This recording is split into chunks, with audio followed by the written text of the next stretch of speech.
Good morning, everybody, and man, welcome to PrepperCon Radio. We've got Shane, the prepared guy, as always. Good morning. And we've got a special guest, Jeff Kirkham from ReadyMan. How you doing, Jeff? Good. How are you doing? Thanks for having me on. Oh man, we're so excited. I'm sitting here. For those of you, I wish we had a TV feed you could just hop in and see. I'm over here like trying to calm the chaos between these two as they're already jumping into our topic for the day, and it's hilarious. I'm like, wait, hold on, that's good content for later. Hey, we can talk and about they just it keep again. going, change up. No, wait, what about this? And I'm like, no!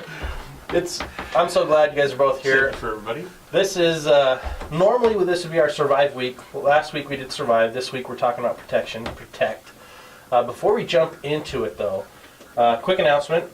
PrepperCon is coming up April 15th and 16th. So if you haven't done your taxes, get them done now so you've got your refund if you've got a refund. If you don't have a refund, I love you. You're awesome. You're doing it right. No free loans to the government. But get your refund. Don't spend it on a Hawaii trip. Don't spend it on a Disneyland trip. Get prepared. Come down to PrepperCon, get ready. We're going to have so much more than last year. Last year we had a fun show. For those of you who were there, thank you for coming. This year it's going to be even better. We've got a shoot house, so you can learn how to sweep your home the proper way. Jeff and ReadyMan team's going to be there teaching that class. So it's going to be a big booth you can run through with synthetic grounds, so it's safe. We've also got a hurricane simulator. We're finalizing production on that right now, and that's actually something we've had custom built. So this is like Hollywood quality effects. You're going to feel Even better than Hollywood. I would say better than right? Hollywood. This is like Universal Studios has got nothing on us. By the time this thing's done, it's going to be sweet. It's going to be fun. We've got 4 classrooms this year instead of 3, so we're going to have more than 80 classes. We've got survival stars. We've got, for the fun part, we've got Kyle Bell and Ben Bell off of Mountain Men. So if you watch that show, you'll meet these guys. They're from New Mexico. Totally awesome guys. A lot of fun. They do a ton of hunting, trapping, anything outdoors and survival. These guys are... They live in They Alaska? live. No, these guys are in New Mexico. Oh, New Mexico. So You said that. So it's going to be a lot of fun. We've also got, well, I can't tell you yet. We're still working on a couple contracts. If we get these to come through, I got some more celebrities to tell you about. Very cool. But That I know about. we've got some really, really good classes. We've got EMP classes. We've got active shooter classes. We've got first aid, Medical training, yeah. medical training, suturing. If you want to understand how to take care of a wound, what kind of wounds need a suture versus what kinds don't, and then how to do that, you need to get to PrepperCon. Go to the website, get your tickets, and if you're really smart, you'll click on the special offers tab. And you can get our PrepperCon ReadyMan survival card. It's got 22 tools in one. It's the best one, Jeff. Thank you. And Actually, Scott helped quite a bit. So Exactly. can't Jeff take and all I- the credit. well, Jeff can take about 95, 99% of the credit on that one. We sat in his office for a couple hours discussing and talking about it and drafting it out, and within like 5 minutes, all of a sudden we're like, this is it, this is what we need. So if you want one of those, go to the special offers page, purchase the 2-day pass, you'll get one of those for free. They're awesome. I've already been using the needle to suture, I shouldn't say suture, using the needle to stitch a doll together for our commercial, which is going to go live here in a few days. But we're excited. It's going to be a lot of fun. So get your tickets, get ready. Go to PrepperCon.com.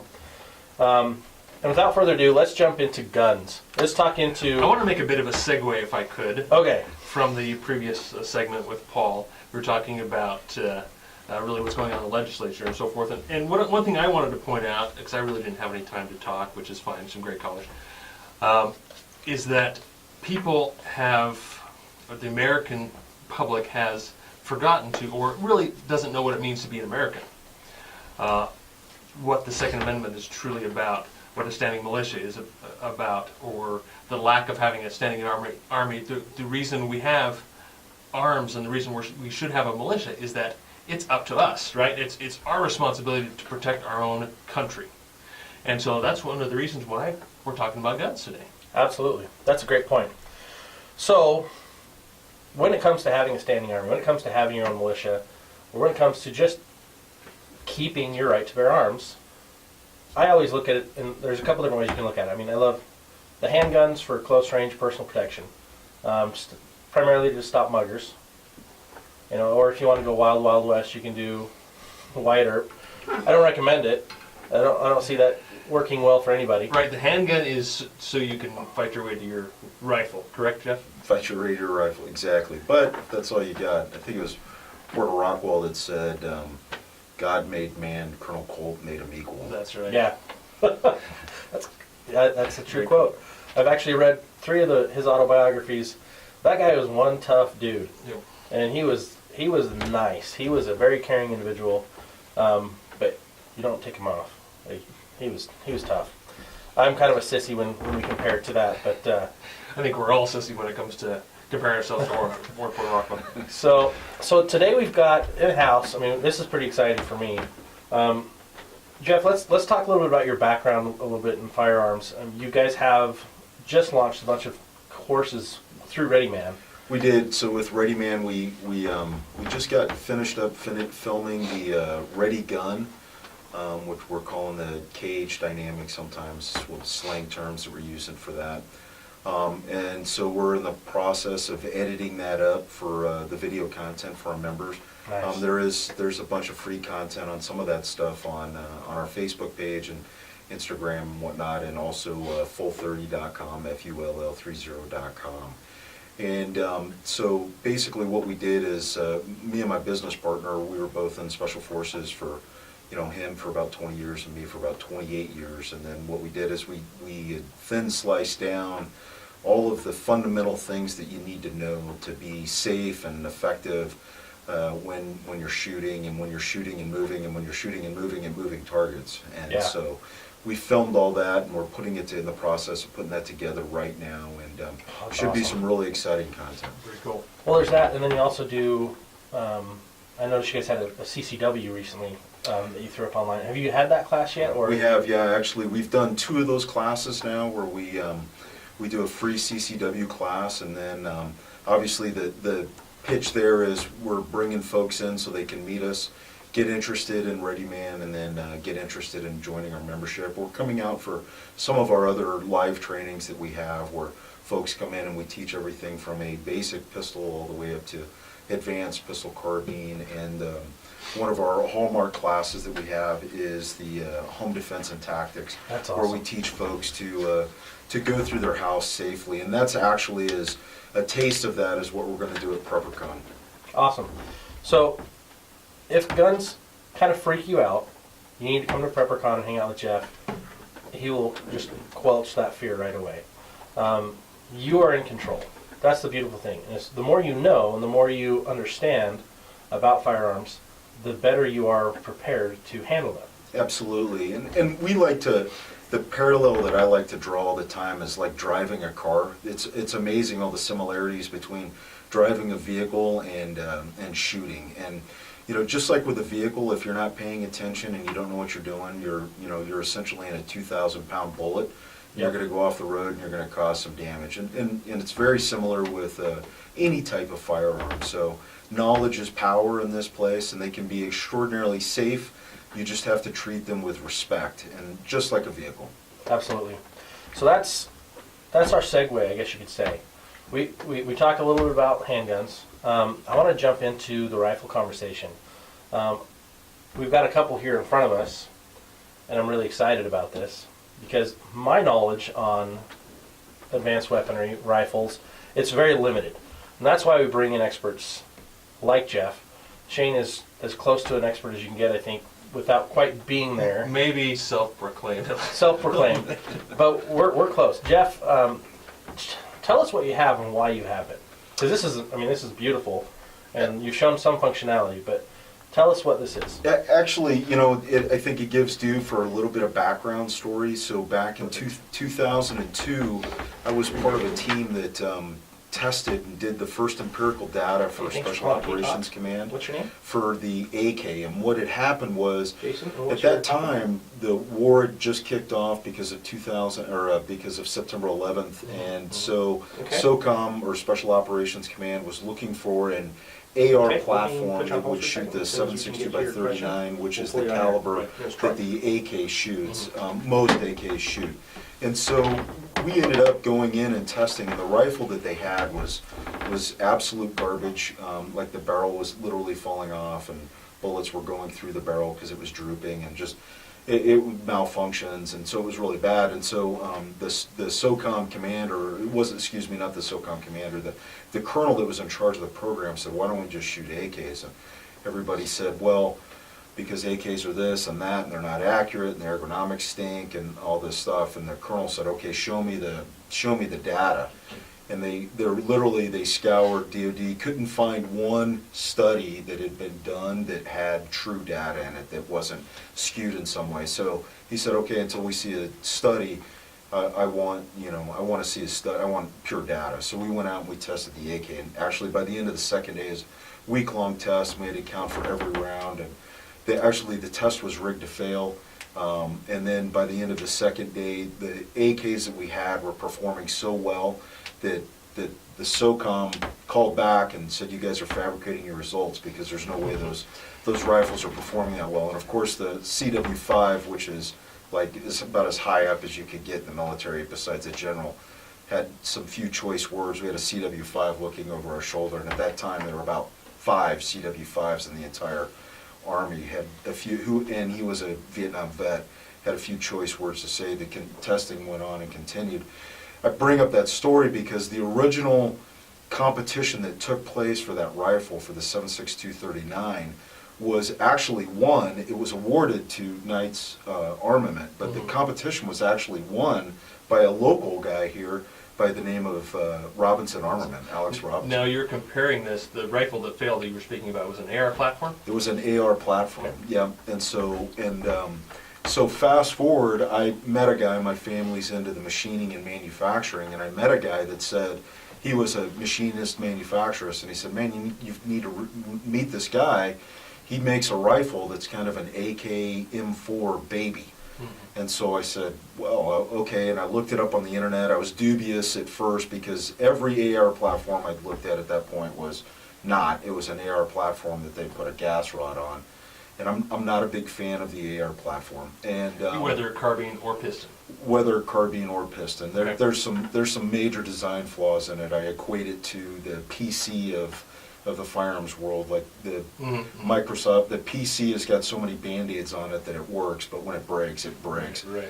And so That's why you need like 3 or 4 of them. So that's why you can't follow the code of 1 is none and 2 is 1. Right, right. It's, You need it's 3, 10 is 3 or 1. 4, and then when it starts acting funky, you pull all your data off it and you throw it away and you buy a new one, kind of like an AR. Okay. So, anyways, I looked at pictures of Robinson Arms rifle, and immediately I've got to go up and talk to these guys. And so I went up there and spoke to Alex, the owner, who's a great guy, and our relationship, friendship relationship started from there. And actually I got one of his rifles, the XCR, which stands for Exchange Rifle Caliber, XCR, Exchange Caliber Rifle, and took it out and tested it, ran thousands and thousands of rounds through it, and was impressed, to say the least. It was a true AK AR baby. So it's an AR on the outside and looks, but you take the guts out of it and it's AK. So tell me, I know we have a few more seconds before the break, but what are the flaws of the AR platform that you see as really a true professional? It's finicky. I mean, the magazine is finicky if you get the buffer weight off, and we'll continue after the break, but the biggest thing is it's finicky. It's got gremlins in it. Is it tough enough though? I mean, is it durable enough? It's just problematic. Oh, that's a long discussion. Okay. All right, well, we'll continue this discussion right back afterward from our sponsors. You're listening to PrepperCon Radio on K-Talk, AM 630, and join in if you can, 801-254-5855, right after the break. You are Okay, our music is still super weird, and I apologize for all those who are listening. That That's are like, awesome music. What are you talking the about? tone, with that music, the tone's like, okay, now we're going to talk about something light and fluffy like bunnies. Easter's on its way. So we're not going to go that route, though, because Easter's fun and eggs are tasty, but we're talking guns. And blowing stuff up today. So, I want to thank our special guest again. Jeff Kirkham's here with ReadyMan, and he is our favorite gun expert. Ooh, favorite. Thank you. Yes, absolutely. Absolutely favorite. We have a lot of fun. ReadyMan has been, I like to call you guys a partner of ours with PrepperCon since inception. I mean, you guys jumped in last year, both feet. They had one of the coolest booths at PrepperCon. Everyone would just kind of, they were drawn to your booth because they're like, what's going on over there? And you guys had your lockpick sets out, and these are they're credit cards. You can just slide it in your wallet when you need it, pop it out, pull it apart, and unlock your lock, your cuffs, like whatever you need. Like it's got a key set that you can use. So if you get abducted by space aliens or the KGB, then you're good to go. Or the BLM. I mean, let's get real. That's true. All right, that was probably a sucker punch there on my part. But hey, we're radio. We can talk. You can talk, and that's what we're here for. We've actually got a caller. We've got Troy on the line. Let's bring him on. He's got a question about, I believe, iron sights. Troy, are you there? Yes, sir. Thank you, gentlemen. Hey, you're welcome. Hey, thanks for being on the air. You're live with us. All right. I understand you have a question about iron sights. Yes. Can I mix my iron sights? I have one brand of iron sight on the front, pretty high end. I'm saving up for the rear iron sight, backup iron sights, whatever. Does it matter? Can you mix brands? What's the deal with iron sights? You know, that's a great question, and as long as you have a high quality sight, remember what iron sights or what sights your traditional sights are doing is they're just lining up 2 points so that you can put that front sight on the target accurately. So as long as you have high quality sights on the front and back, then you should be good to go. Where the problem you run into is with some of the less expensive sights or some of the cheaper sights. Every time you fire your rifle, you know, you've got a pretty violent action that's going on. You've got a bolt that's slamming to the rear. You've got muzzle rise from the explosion of the round going off, and stuff can tend to wiggle loose. So as long as it's not wiggling loose and it's lined up and it stays lined up, you should be good to go and have no problems. Okay. Any brand recommendations? 1, 2, 3. You know, there's so many high quality ones out there right now with a proliferation of rails. You know, I'd be amiss to try and point you in one direction, because there's so many different shapes and sizes and how people want to fold them up or leave them stable and all that. I would say if you go to check out a couple of gun stores and get online and read the reviews, the information would be far more updated from that than what I could tell you over the radio, because there's just so many good quality ones to choose from. But check those reviews online, make sure, because inevitably, if somebody drops it and it falls off, then obviously that's not a good one. So my question is steel, polymer? What kind of sight? You know, Magpul just recently came out with some polymer, and they're holding up really well. Okay. From what we've seen. So, you know, I don't know how well they're holding up overseas because it's kind of a newer thing. So in actual quote-unquote combat conditions, you know, as long if it's being a backup to an electronic sight, then you don't have as much worry that you're having to worry about. The biggie is that people need to think about is get a good zero on your rifle, whatever caliber that is, and remember, caliber will dictate the range that you're zeroing your rifle at, and the range that you're engaging your targets at will tweak your zero as well. And then if you're shooting an electronic or you're shooting glass, then all of a sudden those irons or plastics, if you're buying from Magpul, are backups, and so they can be quite a bit more stable because they fold out of the way and they're not as apt to get banged around. So that takes us into kind of talking about the lightweight, and we wanted to discuss that a little bit today. A lightweight AR like you had built and shown on your website and social media and so forth. Obviously, the polymer is going to be a lighter weight option. It is, yep. Now, you had also mentioned before we started the show is that these lightweight ARs that you had built weren't necessarily holding up. Yeah, what we ran into is, we've got one of our posts that we put up, and it's a lightweight AR. And what we found was, now you got to keep in mind that when we're testing these things, we're shooting a lot of rounds through them, and what was happening was we actually kept fracturing the receiver on those, and we'd gone to the nth degree of building these things out. So we had a carbon fiber buffer tube so we could remove a few ounces there. Were they aluminum or were they polymer receivers? Polymer receivers, okay. Yeah. And so what was happening is we actually, because of the violence of the action, and the bolt, we'd replace the bolt with a lightweight bolt and had to get in there and fine tune everything, because anybody who shot an AR knows that everything's got to kind of line up just right, or else that guy's not going to work very well. You end up with a bunch of malfunctions and stuff. And so we'd get them fine tuned, and then we'd go out and shoot them quite a bit, and we'd break the receivers up around where it held the gas tube, actually. Gotcha. Because Wow. of the slamming of the bolt back. Yeah, because, well, the bolt's coming back, and if you watch a rifle in slow motion, you've got a whip that's going on. So you talk to any sniper, they're talking about a whip that's actually happening on the barrel, which can affect the accuracy of the barrel. That's one of the big reasons that you've got these big bull barrels, or which popular now is they're wrapping them in carbon fiber Right. to try and get that barrel Stiff. whip to be stiff. Yeah. And because every time that barrel whips, it's ending up in some other place, which is minute, but when you start talking about a sniper who's trying to stack rounds, it makes a difference, especially at range. And so now, what's actually happening is that whole rifle receiver is flexing, and that plays into the harmonics of the rifle itself. So with an AR, obviously the pivot point is right where the buffer attaches to the receiver, so that becomes a flex point, and that's where we were snapping those things with the polymers, because they just weren't holding up. That's crazy. Wow.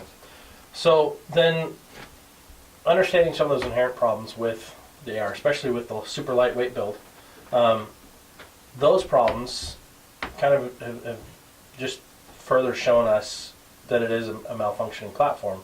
Probably not the best engineered solution. But you were talking earlier about the AK and why would you call that a superior platform?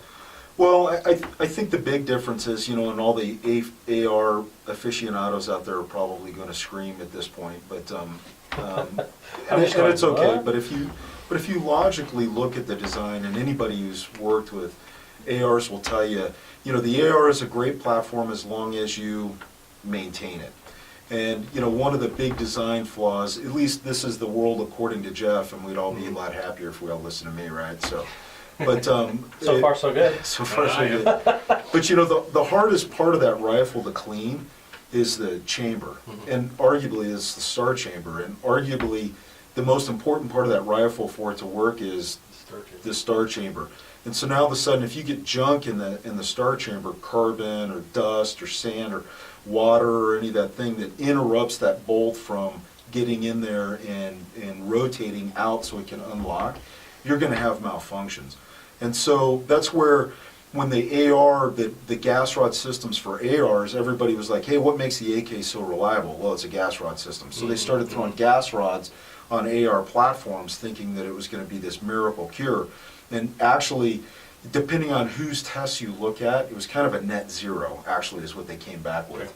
So it was performing, in some instances, it was performing better. In some instances, it was performing about the same. And so really saying that the AK is reliable based off of the gas rod is, it's a gross oversimplification of why that rifle works as well as it does. And actually, one of the videos that we just filmed was, I was comparing that. I had an argument where I said, hey, I think the father of the AK, everybody will say, well, it was a copy of the Sturmgewehr or the MP43 and MP44. And my argument is, no, it wasn't. I believe that the inspiration for the rifle, the inner workings, not necessarily, because high capacity rifles were actually already in use. The PPSH-41, which was a high-end pistol caliber, it was called the burp gun back then, was a 7.62 by 25. But everybody was already trying to do this, and I believe that the real father of the internal workings of the AK was actually the M1 Garand. Okay. Because the bolt, if you look at the bolt face of an M1 Garand, you look at the bolt face of an AK, they're pretty stinking close. So my question for you is, okay, the AR, I personally like the platform for its functionality. It's a cool looking gun, obviously, so it's obviously very popular. I think a lot of the stuff you're talking about, is going over the head of most of our listeners. So what are your recommendations? Would you recommend that someone go out and buy an AK or start with an AR? There's for the folks that like the AR platform, because for the ergonomics, and the ergonomics are great, There's a local company here called Robinson Armament. They create they made up the XCR, which is, in my opinion, is a great combination of both. If you look at it in a glance, it looks like just another AR platform that's out there. But then as soon as you take the guts out, like what I showed you guys, it's like, whoa, those are the guts of an AK. And the added benefit with what Robinson came up with, it's like you loosen one bolt and you can pull the barrel off. So you can put a long barrel on there. If it's licensed for a short barrel rifle, you can put a short barrel on there, and then you just tighten this nut back up. It holds its zero actually surprisingly well when you're moving the barrels around, which you wouldn't expect. You can dial the gas, so if you're shooting junk ammo or you've got a suppressor on the end, you can adopt it. It's a really well thought out rifle platform. So the price, what is the price point on that? Because basically and the reason I get into this is you can get yourself a budget AR for around $500, $600. And it's better to have one than none, right? It is, and obviously in the world of capitalism, the more that's being produced, the lower the price, and that is a drawback to the Robinson. Is it's up in the $1,500, $2,000 range depending on the caliber.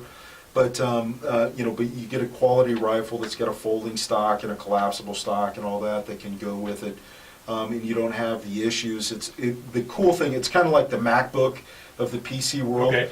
So Mac's more expensive, but it comes with a bunch of the stuff that you end up paying extra for anyways. Yeah. Whereas you look at the Robinson, he's got the ambidextrous safety, he's got the ambidextrous magazine release, he's got the ambidextrous, bolt hold. So And I noticed the barrel is fairly lightweight. I might call it pencil barrel. What's your take on that? I have the M4 profile barrel in mine, which is more of a heavy barrel. What about, how does that affect the accuracy? You can sweat. That's the beautiful thing of it, is like you want a little bit heavier barrel, then you put a little bit heavier barrel on there. I just tested out his XCR-M, which is a 7.6251, a 308, and we were flabbergasted at the results. We were nailing steel offhanded at about 300 meters right out of the box with iron sights. So would you choose that over, say, a SCART 17? Oh, absolutely. Really? Yeah, Okay. absolutely. It's actually is a thinner. When you pick it up, you're like, man, is this thing a 5.56? Because it's a real narrow profile on it.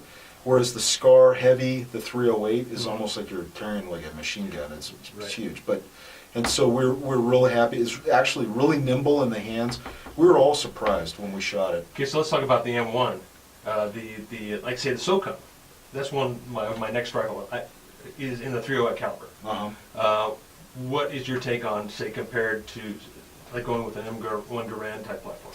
Well, when you talk about the M1, the M14, the big drawback with the M14 that they ran into is when they were going back and retrofitting that thing with rails, it turned that rifle into such a heavy platform that nobody wanted to lug that thing around. And so, and again, like in one of our videos we just shot, we used an M14 shooting it. We went elk hunting, and we had military platforms that we were like, hey, can we use these hunting elk? And staying within the restraints of of hunting, so we're legal and all that stuff. But I had an M14, and it was a great rifle. It performed really well, but it was a little bit heavy. That one was the traditional walnut stock, and actually the SOCOM M1s they upped the weight a little bit on those things. So that's why it was at first it was a real popular design, but it just kind of never really took off because nobody wanted to lug that thing around. Yeah. Now,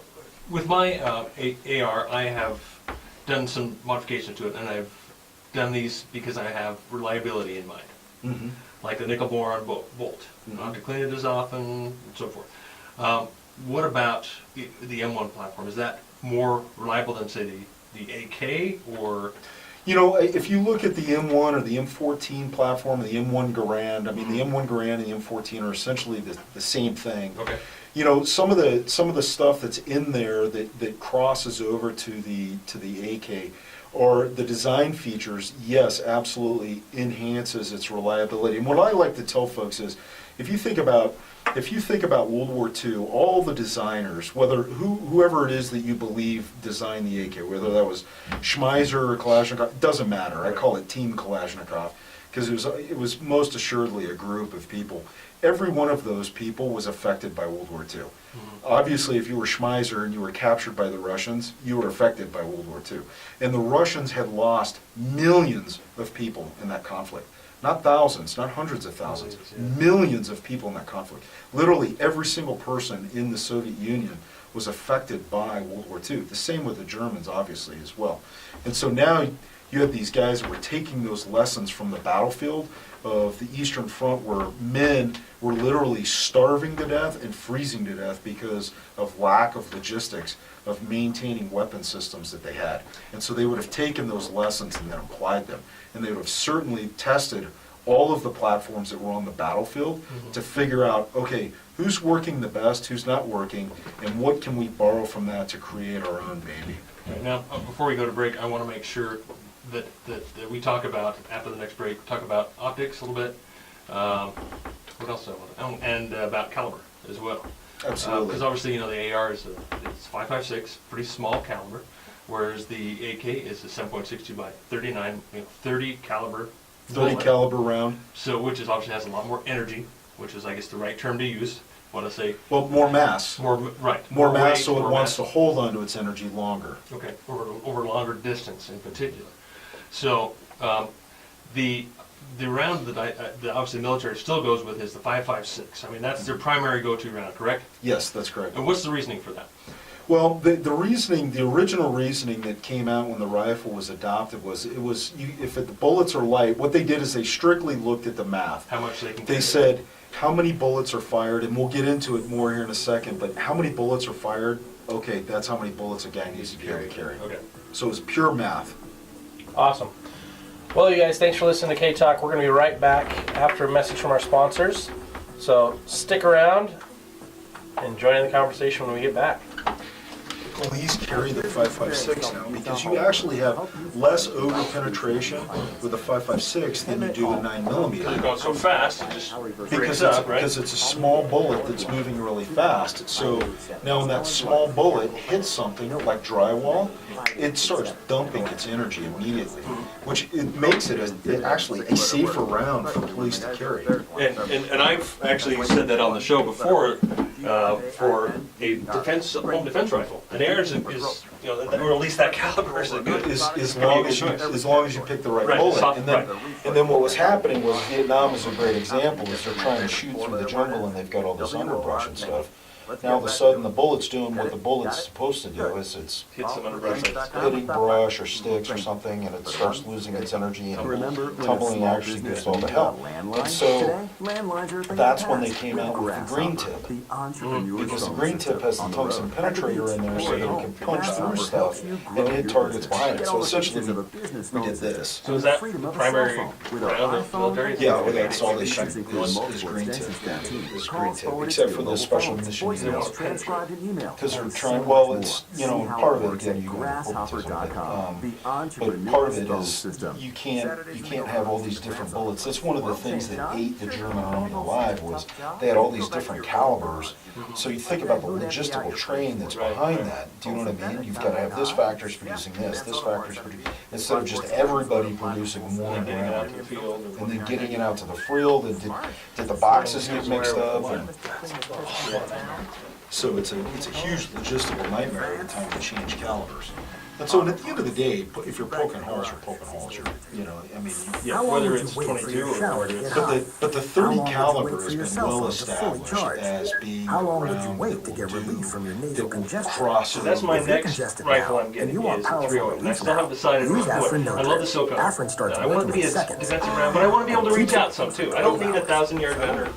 And the caliber that's probably schwacked more people than anything is the 30-30. I mean, the 30-30 killed a lot of Indians on the plains. And the 30-30, really, the 7.62-39 is the rough equivalent of the 30-30. Oh, okay. Ballistically, they're very, very similar. Very similar bullet weight, very similar trajectory, accuracy and stuff. And actually... It's killed more deer than anything else. It's killed more deer than anything else, and nice lever action.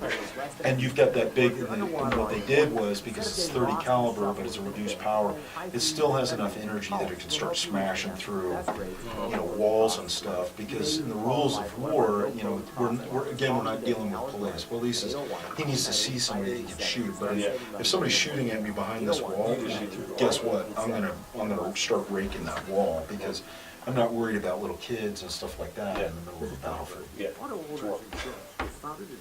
So the 308 just was one of those things where 308 is a great round. It's just a little bit big. So you should never drive For without weight-wise, auto for owners carrying. by your side. Yeah, it's- So I settled on this optic. I've got red dots. Yeah, there's a bunch of guys are really happy. Run the 1x4s. Auto And owners ensure I love the versatility of it. You're up close. people first. You can dial it in and shoot out. Shoot out 500 yards with that thing. Of course, it's The the way cloud. the It may drawback sound is the way nebulous, this with vague, this mount is hazy, pound and a half. but the value of cloud computing for your workforce can be I guess that's why very you like real EOTech, indeed. right? I mean, That's why thousands of small organizations of all types and sizes are But deploying for reaching the out, Chronos I guess Cloud, that's transforming the way that access reaching out, workforce carry management 30 round solutions to reduce magazine. labor costs, improve workforce just productivity, gotta screen. and minimize compliance risk. For a clear view of the Chronos Okay, Cloud, and keep visit the EOTech on there. chronos.com. Chronos. Yeah, I mean, workforce in the innovation EOTech, they've that got some of the, works. EOTech's been losing its minute of angle. There's some design problem in there where EOTech has really been getting beat up because it's losing its zero and stuff like that when it's getting from the shock of shooting. Hey guys, thanks for tuning in. You're listening to K-Talk Radio. This is the PrepperCon radio show. We've got a special guest in here, Jeff Kirkham with ReadyMan. Thanks for being here, Jeff. Thank you for having me. Yeah, I could talk to you for hours. Before we go jumping back into it, I want to give a special shout out to our sponsor, Utah Safe Haven. They're actually sponsoring this hour of the show. If you are looking for bug out land, or if you're looking for fun recreational land, somewhere to put a small tent, a cabin, a large cabin, check out UtahSafeHaven.com, or you can call them at 435-315-8346. They have just about any kind of land you're looking for, and it's really affordable. And the best thing is they do their own in-house financing. So you don't need a credit check. You don't have to have perfect credit. These guys can help you out. So check out UtahSafeHaven, HAVEN.com. These guys are awesome. Skip will take care of you. His team will definitely take care of you and get you the land you need. And they will be out to PrepperCon as well. They'll be at PrepperCon. They've got a huge booth and display that's going to be a lot of fun. Over the next few weeks, we're going to spend a lot of time talking to groups that are coming to PrepperCon, giving you some sneak peeks of what to expect. It's going to be more fun. It's going to be bigger. It's going to be better in every way. And you have to get there. So get your tickets online, www.preppercon, that's CON.com. All right. So we're back. We're talking about the AR versus the AK. We're talking platforms. This segment, we really want to talk more about sights, scopes, optics, all those Caliber. fun things that I'm not really that familiar with, that I need to be, and that's why we're here. Well, let me, I guess, talk about my evolution. It is said, I guess, even in the military, you start learning to shoot with your iron sights, correct? Absolutely. So where does it progress from there? I mean, what's your advice as to where, after you learn how to shoot with your iron sights, where do you go from there? Well, it's one of those things where because iron sights are so fundamental, you have to have good fundamentals or else those iron sights just aren't going to work for you. And you can, with electronic sights or with glass sights, when I say glass, I mean like Scopes and scopes, magnified optics. You can, not so much with the glass optics, but you can start to develop some bad habits that when you go back to your iron sights, I'll let her know. you can run into issues. Thanks, man. And so, But from there, I'm a big fan of the EOTech. Now, of course, the EOTech, the holosight, has had some issues here lately where it was losing some of its zero and stuff. So if you get a holosight, like I've got a holosight on my rifle here, and I haven't had any issues with it. I shot a ton out of it, and I haven't run into any issues. But apparently those gremlins exist out there. But there's plenty of high quality sights. Aim Point is yeah, another and one. that was going to be my next question for you. Is obviously the aim point aren't the same type of holographic sight. No, You're they're looking not. through a 30 millimeter tube. What's the benefit of EOTech over, say, apparently you like the EOTech. And I've found that at the end of the day, it's personal preference. Okay. Because I really like the EOTech because it's a big window, and I feel like I'm looking through a Right. window. My business partner Evan, who is probably one of the fastest, most accurate shooters I know, really prefers the microdot for the EOTech, which I absolutely, or excuse me, the microdot for the aim point, which I hate that thing. I can't hit the broadside of a barn with it, but he loves it, and he's obviously very accomplished with it. So at the end of the day, what you've got to do is go out and find the one that works for you. Like your platform that you have there, these guys are kind of somewhat new on the scene. Vortex, who's there, you know, and they've been putting out an aim point type with a magnification. That's what you have, Scott, right? Yep. And they actually, we've been really impressed with their stuff so far. It's affordable, so you're not dropping $500-600 on your site that can cost more than your rifle, like an EOTech, and they seem to be holding up really well. And they have a great warranty. And obviously, being a new company, they need to throw that warranty out there, which is basically essentially you drop it, you break it, you get a new one. Yeah, they're competing with the big boys, so you got to be better, faster, and less expensive. That's right. And so that's one of the reasons I decided to go with this. Also because of the price, it's about a $500 optic, which for me is which is plenty. I guess my next question to you is, what can the people who are listening, where can they start? Because obviously, you know, I have one of my favorite red dots is a little $100 Bushnell. It's just kind of like the MRO, or kind of like the Trigicon. I forget the name of the site, but it's a very small, very inexpensive red dot.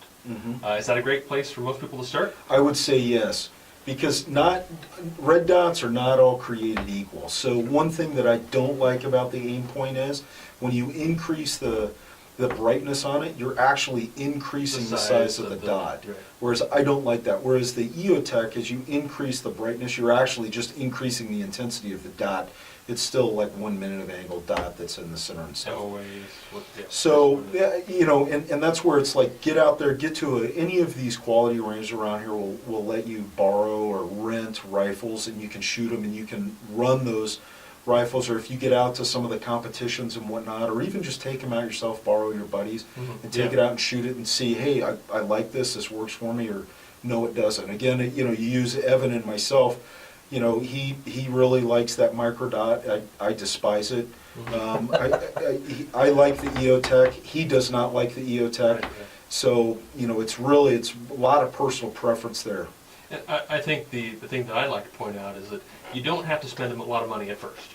No, you do not. And you shouldn't. Right.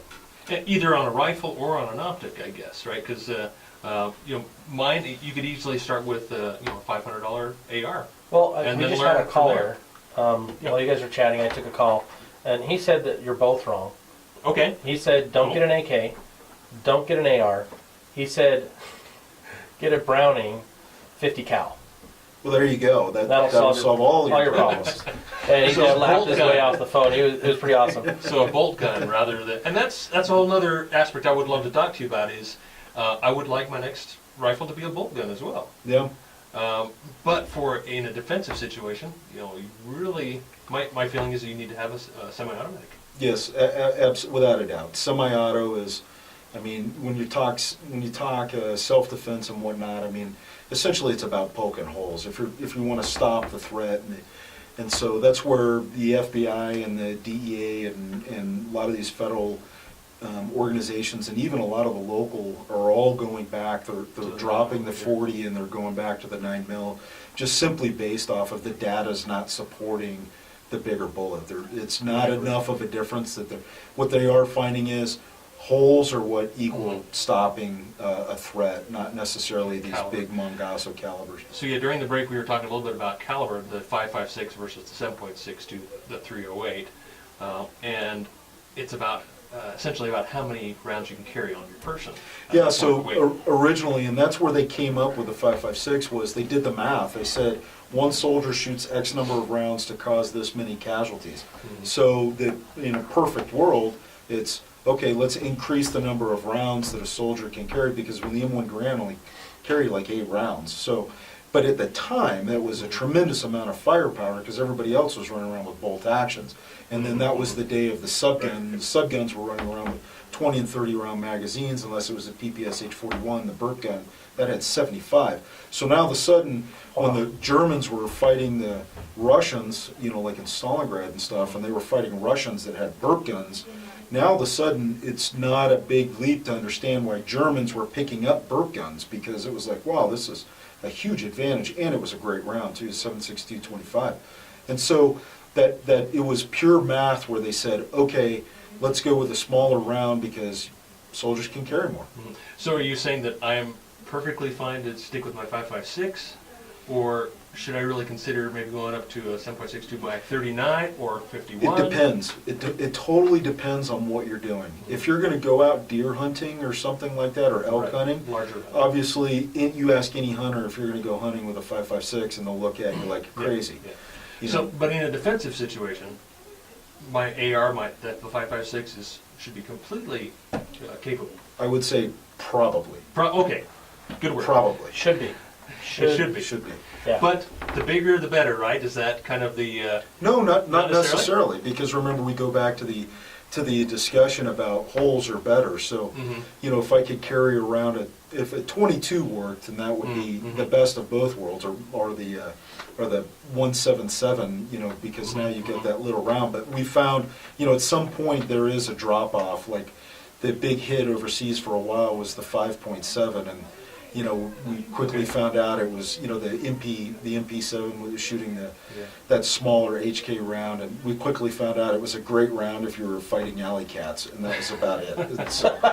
So we stopped carrying That is a bit of an odd round, but there's a lot of odd rounds out there. So one thing as preppers, we talk about commonality, not having too many different kinds of rounds of ammo, having the 357, the 9, the 40, you've got all these different calibers, and that's kind of what I've done, is narrowed down to a handful of calibers so that it's easier to find if I'm scrounging, less expensive to buy, and I don't have so many different types of rounds. I know you were mentioning that was kind of Germany's problem in the war. It was. Germany was running a bunch of different rounds for their weapon systems that they had, their rifles and their submachine guns and stuff, and it killed them logistically. And that's whereas, like, somebody that's thinking about it is, at some point, the best rifle that you have, or pistol that you have, is the one that you have on you. And the one that you have on you, hopefully you've gone out and you've trained with it, and you've mastered, or at least gotten to a high degree of proficiency with that system. And the only way to do that is, you know, big bullets cost bigger books. And so that's where the 5.56, you know, starts taking off, because it's a smaller round. It costs less. Let's take a couple questions real quick. We got Will on line 3 here. What about 1522? Hey, Will, you there? Let's start over there, Will. Can you hear us? Yeah, can you hear me okay? Yep, we got you now. All right, I just said good morning. Morning. And I have a 45 caliber, it's an HK, and Hector Koch 45, USP 45. And I like the gun. I just thought, well, gosh, this is the caliber I like. So I thought, well, 45, you know, I'm going to be able to do whatever I need to do with it, whether I'm camping and I run into a bear, or, you know, home defense. What's your opinion on the 45? Because I know it's definitely a slower bullet. It's you know, the 45 is a big, slow bullet. And originally when the 45 was brought out, it was coming out of the heyday, remember, of 6-shooters that were 45 long Colts. And so the 45 long Colt was well established in the grain weight and the speed of that bullet for fighting, and also as a sidearm. So the 45 has got a long-standing great reputation. For me personally, I don't prefer the 45 simply because it's a big package, and you've got to carry that. Lower capacity. Big package, typically a lower capacity. Well, you know I what? kind of had a laugh to myself at the gun range, and I was actually watching the projectile travel from the gun. Yeah. And I was like, oh, crap, you know, if someone's got a 9mm, you know, in that terrible scenario of a gun battle, I'm in trouble. Absolutely. Well, we're out of time. Thank you for your call. We got to head to break. You're listening to K-Talk Radio. This is PrepperCon Radio on K-Talk. And we're out of here. Have a great week. Thank you for having me. Your solution. Founded by preppers for preppers. They have the best properties for sale, ranging from small campsites to 50 acres or more. Pricing starts at just $19,900. And the best thing, everyone qualifies for the special in-house financing and no credit checks. Call Utah Safe Haven today at 435-315-8346 or email info@utahsafehaven.com and discover how quickly you can find your safe haven. That's 435-315-8346. People have tried to Hi, Tom.